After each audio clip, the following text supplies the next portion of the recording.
예수님께서 지금 어제 이제 유대 지역에서 광풍을 뚫고 이제 데가볼리라는 지금 이방 지역에 도착을 하셔서 일어나는 일을 다루고 있습니다. 이제 오늘 이야기는 이제 마태, 마가, 누가 이 세 개의 공간 복음이 모두 기록할 만큼 이제 중요한 이야기입니다. 이제 먼저 이 오해를 좀 제거를 해야 되는데요. 이 세 개의 복음서를 같이 보다 보면은 조금 이제 헷갈리는 부분이 있습니다. 먼저 이제 마태는 이 지방을 가다라 지방이라고 부르고 마가와 누가는 거라사인의 지방, 거라사인의 땅이다라고 이야기를 해서 이제 마치 성경이 이렇게 다른 지명을 이야기하는 것 아닌가 조금 이제 헷갈리는 부분이 있는데요. 이제 정답은 뭐냐면 가다라 지방은 맞습니다. 그러니까 행정구역상으로는 가다라라는 지방인데 여기에 거라사인들이 이제 모여서 살았답니다. 이 마치 왜 나라별로도 왜 특정 지역 사람들이 모여 사는 곳이 있죠. 이렇게 우리나라도 왜 중국인들 모여 사는 차이나타운이 있는 것처럼 이 가다라라는 지방인데 거라사인들이 모여 사는 마을이었다고 합니다. 그래서 이 기록이 좀 나뉘어져 있습니다. 그리고 이제 또 하나의 좀 오해가 있는데 이 마태복음에서는 여기 본문에서 귀신 들린 자가 2명으로 나옵니다. 그런데 이제 마가복음이나 누가복음은 1명으로 나옵니다. 이제 왜 이렇게 성경이 다르게 나와 있냐면 마태는 좀 사실적인 것을 그대로 기록하는 이제 습관이 있고 마가와 누가는 가능하면은 이제 이야기를 압축해서 전달하려고 합니다. 이 동일한 형태가 이 마태복음 20장에도 나오는데요. 거기에 이제 여리고에 이제 맹인 만나는 장면이 나오는데 마태는 사실관계를 그대로 기록하기 때문에 2명을 이제 적어놓고 이 똑같은 본문인데도 마가와 누가는 오늘 본문처럼 1명을 중심으로 이제 기록을 합니다. 그래서 이렇게 저자들마다 좀 이야기를 전달하는 방식의 차이가 좀 있구나라는 것을 좀 이해하시면서 읽어가시면 좋겠습니다. 그리고 오늘 본문에 이제 또 하나의 이제 오해를 제거할 필요가 있는데 먼저는 이제 귀신에 대한 것입니다. 이 본문에서는 이제 귀신을 두려워할 필요가 없습니다. 왜냐하면은 귀신 들린 자 안에 이 지금 많은 귀신이 들려 있죠. 우리 30절 보시면 예수께서 내 이름이 무엇이냐 물으신즉 이르되 군대라라고 되어 있습니다. 근데 이 군대가 이제 보통 로마 군단 한 6천 명 정도를 의미하는 단위이기 때문에 6천이나 되는 귀신이 한 몸에도 들어갈 수 있다. 뭐 이러면서 막 두려워할 수도 있습니다. 그런데 이제 이 스토리가 나중에 어떻게 되냐면 이 귀신들이 돼지떼 안으로 들어가죠. 그래서 오늘 본문에는 숫자가 나와 있지 않지만 마가복음에서는 2,000마리의 돼지기에 이제 귀신들이 들어가고 돼지들이 이제 죽는 이제 스토리가 나옵니다. 그래서 여기서 이제 수천 마리의 돼지를 죽일 수 있는 무서운 군대 귀신들 여기에 이제 사로잡히시면은 안 되고요. 여기서의 핵심은 수천의 돼지도 죽일 수 있던 귀신이 단 1명도 죽이지 못했다라는 것에 더 초점을 잡으셔야 됩니다. 그러니까 주님께서 원하시면 수천의 귀신이 한 영혼도 해칠 수 없다라는 게 이 본문의 교훈이죠. 그래서 귀신이 어떤 존재냐, 뭐 얼마나 많냐, 그 군대 귀신은 몇 명이냐 이런 것에 굳이 관심 가지실 필요가 없고 우리를 구원하실 예수님께만 이제 관심을 두시면 되겠습니다. 그리고 나서 이제 오늘 본문을 좀 보면은요. 27절에 이 사람의 특징이 좀 나타나 있습니다. 같이 읽어보겠습니다. 시작. 예수께서 육지에 내리심에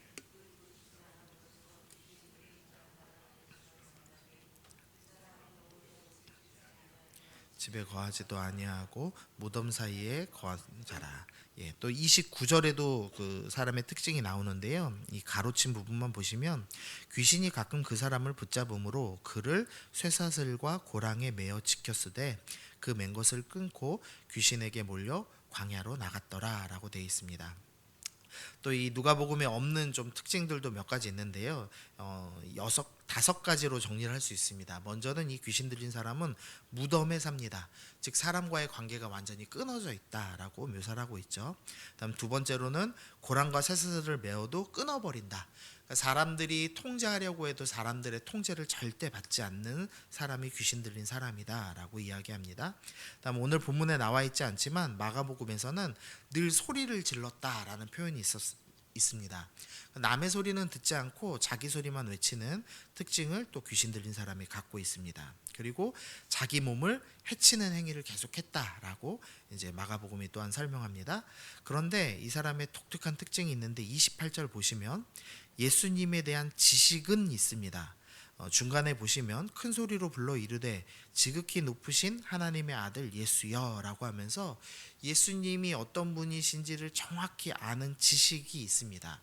그러니까 귀신 들린 사람은 지식은 있습니다. 그러나 사람들과의 관계가 끊어져 있고 누구의 통제도 받지 않고 자기 소리만 외치고 자기를 해치는 사람이다라고 성경이 지금 묘사하고 있습니다. 만약에 예수님을 믿는데 그래서 예수님을 아는 지식은 있는데 사람들과의 관계가 끊어져 있고 누구의 통제도 받지 않고 누구의 권면도 듣지 않고 그래서 자기 소리만 외치고 자기를 해치는 행위, 자기를 해치는 죄악된 행위들을 반복하는 사람이 있다면 사실 귀신 들린 사람과 아무 차이 없는 사람이다라는 것을 알 수가 있죠. 그래서 혹시 이 중에서 나는 어떤 신앙생활을 하고 있는가를 좀 점검할 필요가 있습니다. 만약에 예수님 믿는 지식도 있고 예배도 다 나오십니다. 그러나 사람들과의 관계가 다 끊어져 있다면 그리고 교회의 권면을 전혀 듣고 있지 않다면 내 소리만 내고 있다면 그러면 그 사람은 귀신 들린 사람과 아무 차이가 없다라고 설명하고 있다는 겁니다. 귀신이 원하는 신앙생활을 하고 있다라는 것이죠. 그래서 나는 어떤 신앙생활을 하고 있는가를 먼저 좀 점검하시면서 혹시나 이런 신앙생활을 하고 있다면 즉시 깨닫고 나와서 함께 교제하고 모임에 참석하고 교회의 권면에 순종하고 남의 소리를 들으며 신앙생활하는 성도가 되어야 한다라는 것을 오늘 먼저 좀 묵상을 해봐야겠습니다. 두 번째로 좀 생각해 볼 것은요, 우리 37절인데요. 지금 돼지가 이제 돼지떼에 이제 귀신이 들어가서 이제 돼지떼가 다 죽었습니다. 그리고 이제 광인이 멀쩡히 옷을 입고 앉아 있는 이후에 일어나는 스토리가 나오죠. 37절 보시면 걸어사인 땅에 금방 모든 백성이 크게 두려워하여 예수께 떠나가시기를 구하더라. 예수께서 배에 올라 돌아가실세라고 되어 있습니다. 지금 쇠사슬로도 묶을 수 없던 이 귀신 들렸던 자가 온전히 옷을 입고 앉아 있습니다. 그러면 원래 우리가 해야 될 반응은 뭐냐면 예수님은 영적 세계까지 다스리시는 귀신까지 제어하시는 진정한 왕이십니다 라는 것을 깨닫고 경배했어야 되는 구절입니다. 그런데 이 구절에서 지금 이 사람들이 어떻게 하냐면 예수님께서 떠나시기를 구하였습니다. 왜냐하면은 이제 귀신 때문에 수천 마리의 돼지가 죽었기 때문에 또 재산에 손해가 날까 겁이 났기 때문에 예수님 나가십시오라고 예수님을 지금 쫓아내는 장면이 나오고 있는 겁니다. 오늘 본문에서 참 이상한 것은 수천의 귀신은 지금 예수님을 못 막았습니다. 그런데 돈에 사로잡힌 사람들은 예수님을 막아내는 모습을 보여주고 있습니다. 그러니까 욕심이 얼마나 크고 무섭냐면 예수님을 내쫓을 수도 있습니다. 내 안에 욕심이 예수님을 내 삶에서 내어 쫓고 있는 사람들이 있습니다. 그래서 귀신을 경계하는 거 그것도 필요하겠죠. 그러나 더 크게 경계하셔야 될 건 내 안에 욕심입니다. 우리 안에 만약에 돈을 사랑하는 마음들이 있다면 하나님, 내가 이 마음 내어 쫓고 주님을 내 삶에 모시기를 원합니다. 그렇게 기도하면서 나가야겠습니다. 마지막입니다. 결국에 예수님이 지금 이제 배에 올라서 다시 이제 유대 땅으로 이제 갈릴리 지방으로 돌아가십니다. 그러니까 전체 스토리를 보면 예수님께서 광풍을 뚫고 거라사인의 땅에 도착하셔서 한 명을 고치시고 다시 내쫓기셔서 유대 지역으로 이제 유대인들의 땅으로 돌아가시는 스토리가 나오는 겁니다. 한 명 고치시고 간신히 돌아가셨습니다. 그러면 이 사역은 실패한 건가요? 성공한 건가요? 실패인가 성공인가 헷갈리시죠? 한 영혼이 천하보다 귀하니까 성공이라고 할 수 있겠고, 그러나 좀 수적인 걸 보면 실패처럼 보이기도 하죠.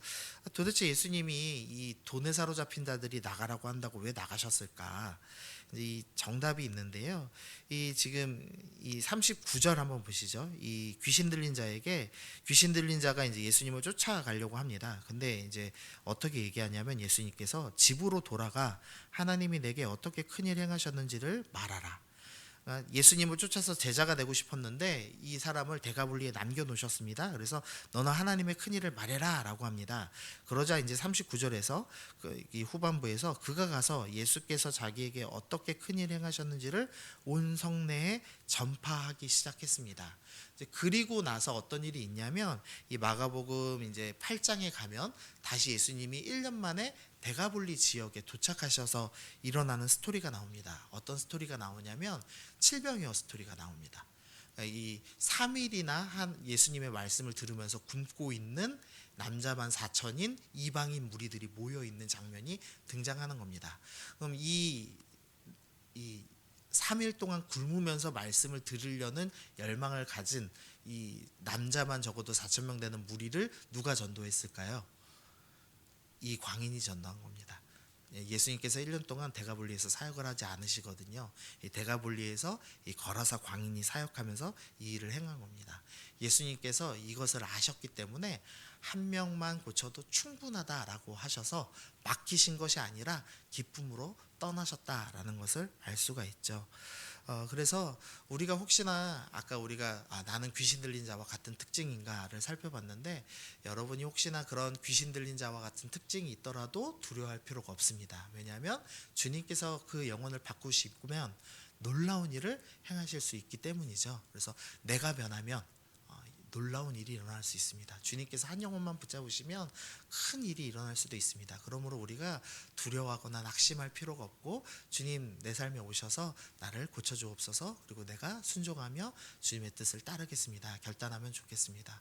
우리 눈앞에 아무리 작아 보이는 일 그러니까 예수님이 행하신 것 치고는 너무 보잘것없는 일이 보일지라도 낙심할 필요가 없습니다. 왜냐하면 한 사람이 바뀌는 것으로 한 지방이 바뀌고 수천의 사람들도 변화될 수 있기 때문에 주님께서 능력이 부족해서 하지 못하시는 일은 없습니다. 그러므로 모든 일에 주님께서 행하시는 일에 전적으로 신뢰하면서 주님 내 눈에 보기에 어떠하든지 나는 믿음을 가지고 순종하며 따라가겠습니다. 그렇게 오늘도 결단하시면서 나아가시는 여러분 되시면 좋겠습니다.